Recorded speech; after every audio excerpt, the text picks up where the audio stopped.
अब देखो कितना पागलपन है भारतवर्ष में। बातें तो मोक्ष की करेंगे, मोक्ष की। मोक्ष का मतलब समझते हैं आप? परम मुक्ति, परम मुक्ति। कितने बंधे हुए, कितने बंधे हुए, मतलब जरा से भी मुक्त नहीं है। शिव की पूजा आपने किसी ने शुरू की थी मुक्त होने के लिए, अब आप शिव से बंध गए। राधा जी की किसने शुरू की थी आपने मुक्त होने के लिए, अब आप किससे बंध गए? अब एक दिन राधे राधे का जाप ना किया तो ऐसा लगता है जैसे पाप हो गया, जैसे पाप हो गया। अब आप मुक्त है के बंधन में? पहले ये बताएं, मुक्त है के बंधन में? अगर आप एक दिन हनुमान चालीसा नहीं पढ़ पाए तो ऐसा लगता है जान निकल गई, हनुमान जी नाराज हो गए। अब आप मुक्त है के बंधन में? पहले ये बताएं।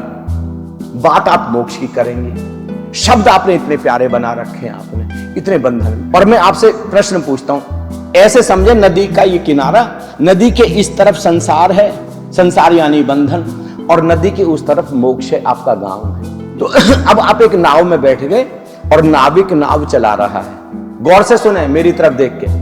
आप नाव में बैठ गए, नदी के पार मोक्ष वाले गांव में जाना। तो जब आप उधर पहुंच जाएंगे तो नाव से उतर जाएंगे या नाव में बैठे रहेंगे? उतरेंगे कि नहीं बताओ, यस या नो? जोर से बोलिए, यस या नो। फिर जब नाव उतर जाएंगे तो नाव को सिर पर लाद करके अपने गांव में ले जाएंगे, मोक्ष वाले गांव में, या नाव को नमस्कार कर देंगे? और जो नाविक थे उनको भी नमस्कार कर देंगे कि पैर पकड़ के घर ले जाएंगे कि नहीं, अब आपको नहीं छोड़ सकता मैं, नमस्कार कर देंगे कि नहीं? धर्म में नाव यानी विधि, राधे राधे जपना, ओम ओम जपना, मैं जो मेडिटेशन करा रहा हूं वो करना, ओशो जो मेडिटेशन करा रहे हैं, विपස්සना के गुरु मेडिटेशन करा रहे हैं, ईशा फाउंडेशन वाले मेडिटेशन करा रहे हैं, श्री रविशंकर जी मेडिटेशन करा रहे हैं, ये सब क्या है? विधि, नाव। और जो मेडिटेशन कराने वाले सज्जन हैं, जो मेंटर हैं, जो गुरु हैं, वो है नाविक। अब आप क्या करते हो? ना नाविक को छोड़ते ना नाव छोड़ते, जिंदगी भर बात मोक्ष की करेंगे। मोक्ष यानी नाव भी छोड़ दो और अंत में नाविक को भी नमस्कार। ये है परम मुक्ति, मोक्ष। अगर आपने गुरु को भी पकड़ लिया तब भी आप मोक्ष को उपलब्ध नहीं हो सकते।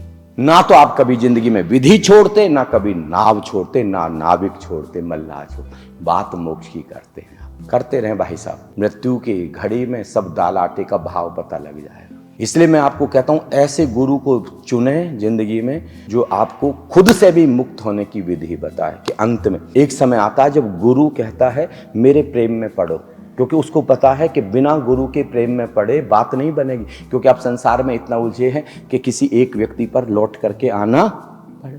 इस नाव के प्रेम में पड़ो, और फिर जब गुरु को लगेगा कि अब बात बन गई, अब ये संसार से इधर आ गया, अब वो गुरु ये विधि बताएगा कि अब नाव और नाविक को भी कैसे छोड़ा जाए। अब मुक्त हो जाओ, अब आकाश जैसे हो जाओ, जैसे आकाश खुला है ऐसे हो जाओ। ऐसे मेंटर को खोजना, ऐसे गुरु को खोजना, और आप खोजोगे तो जरूर मिल जाएगा। बहुत ही महत्वपूर्ण है। आनंद हमारी परम अवस्था है, वो भीतर है। धन से, पद से, संपत्ति से, आलीशान मकान से उसका कोई भी लेना देना